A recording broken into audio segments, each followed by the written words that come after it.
Bueno, la reforma tributaria que se viene, porque esto en definitiva es simplemente un proyecto hasta ahora, tiene muchísimas aristas, muchísimas. O sea, realmente en más de 15 años que no se hacía una reforma tributaria, en general lo podemos, sin entrar en particular, ver bien visto que se haga una reforma tributaria, ya que las leyes tributarias son dinámicas y tienen contenido fundamentalmente económico y la economía es dinámica. Acá dicen estas medidas que van a intentar mejorar la inversión y el empleo, y en ese sentido, dentro de lo que hemos visto del proyecto de reforma, en mi opinión hay dos ejes muy importantes. Uno son las medidas, primero la reducción del impuesto a las ganancias por las utilidades no distribuidas.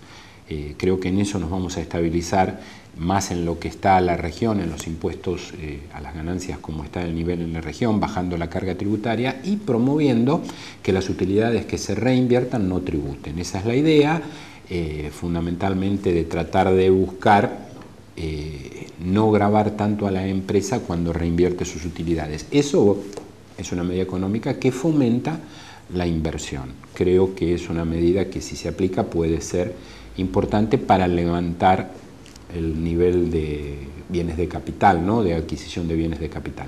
En ese sentido, también de la mano de esto, hay un proyecto de la devolución del crédito fiscal relativo a la compra de bienes de capital, o sea, esas empresas que quedan con saldo a favor y se desfinancian por esos saldo a favor en el impuesto al valor agregado, la idea sería que se reintegre de una forma rápida. También como una medida para fomentar las empresas está la reducción de las contribuciones patronales.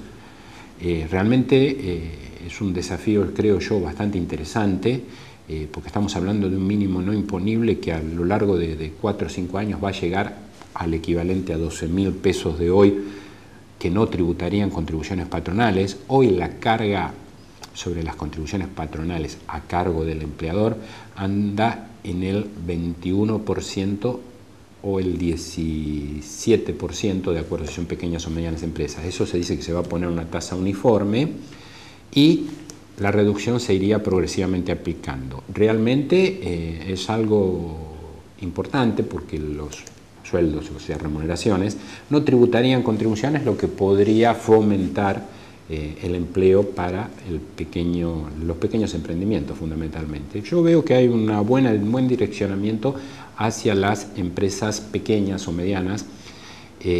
Vamos a ver, esto falta mucho, va a haber que sacarle el lápiz fino, hay cosas como todas las medidas tributarias, hay quienes se perjudican y hay quienes se benefician. En general a nadie le gusta pagar impuestos y le ponen un poco más de impuestos, pero al Estado hay que financiarlo con algo. O sea que bueno, en líneas generales estamos esperando a ver qué pasa con estas reformas que seguramente van a...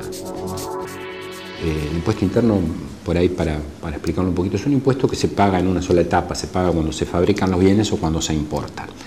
Existe, es el impuesto a los consumos, digamos, más viejo que hay en nuestro país, ya es del año 1800, a fines del 1800 ya se estableció la ley de impuestos internos y no ha tenido muchas modificaciones. En general es un impuesto que se utiliza para desalentar ciertos consumos suntuarios, nocivos y eso. El impuesto interno a los alcoholes, por ejemplo, existió siempre. En épocas estuvo grabado el vino, ahora no. Ahora se le quiere poner una tasa del 10%, que sería una tasa efectiva del 11,1%, y a las cervezas del 8 se las aumentaría al 17, o sea, del 9 al 20,4 sería. Habría que ver cómo afecta a las economías regionales ese problema, o sea, el aumento del impuesto, por supuesto, desalienta el consumo y puede bajar la demanda. Habría que analizarlo más profundamente. Hay una queja muy importante de un sector local, que es el de la cervecería artesanal, que ellos dicen que los perjudicaría. Habrá que analizarlo, pero tengamos en cuenta que, por ejemplo, la producción de cerveza artesanal, según algunos datos que yo no los he corroborado que dicen, es el 2% de la producción total del país. Y la cerveza artesanal ha creado mucha fuente de trabajo porque las cervecerías que se están poniendo, eso trae gente, trae mano de obra, trae varias cosas. Habría que verlo, yo creo que es cuestión de dialogarlo, siempre se pueden tratar medidas especiales para sectores, lo mismo pasaría con el vino, habrá que ver qué pasa. A contrario, nosotros nos encontramos que, por ejemplo, en algunas tasas de electrodomésticos se reducen del 17 al 0%, con lo que creo que muy válidamente los industriales de Tierra del Fuego salen a protestar porque no pueden competir. Recordemos que en Tierra del Fuego no se tributa impuestos por nada, ley 19640. Entonces, ¿qué pasa? Esos productos electrónicos no tenían impuestos, los que eran de aquí del país sí, ahora no va a tener impuesto ninguno y ponemos en desventaja aparentemente a la provincia de Tierra del Fuego, ¿no? El área aduanera especial. Pero bueno, esto creo que habrá que conversarlo, habrá que verlo, habrá que ver cuál es el perjuicio que tiene cada uno de los sectores y adelante. Si hay algo interesante también en estas medidas de desaliento, me gustó en el proyecto, lo tengo que decir así, el hecho de que se empiece a hablar de impuestos en función a la contaminación. En el caso de un impuesto que muy parecido a los impuestos internos, porque se aplica de la misma forma que son los impuestos a los combustibles, se va a hablar ahora de que el impuesto se va a tributar en función al grado de contaminación, de producción de CO2. Esto es ponerse más o menos en línea con lo que viene en el mundo, que son las tasas verdes, que se aplican en función al perjuicio al medio ambiente, a la economía. Yo creo que es lo que viene. En definitiva, esta medida no posee, por lo que aparentemente se lee, ningún fin recaudatorio, es simplemente reemplazar el impuesto por una tasa que equivalga a lo que se está recaudando, nada más que será en función de los contaminantes que produce cada combustible. Quizás sea más barato el gasoil y más cara la nafta, pero en el equilibrio fiscal la medida, por lo que dicen, tiende a ser igual. El impuesto a los débitos y créditos bancarios en sí no grava ninguna manifestación de riqueza, es simplemente por movimientos, algo igual que el impuesto de sellos, que también se lo trata de ser un impuesto muy distorsivo. Y es así, porque en definitiva el hecho de que alguien mueva más dinero en forma bancaria, tribute más impuestos, no tiene nada que ver con su capacidad de tributar, en definitiva, que es una capacidad de medir la riqueza de las personas, por su patrimonio, por su consumo o por sus ganancias. El impuesto al cheque no tiene nada que ver con eso, es simplemente un problema de recaudación, digamos.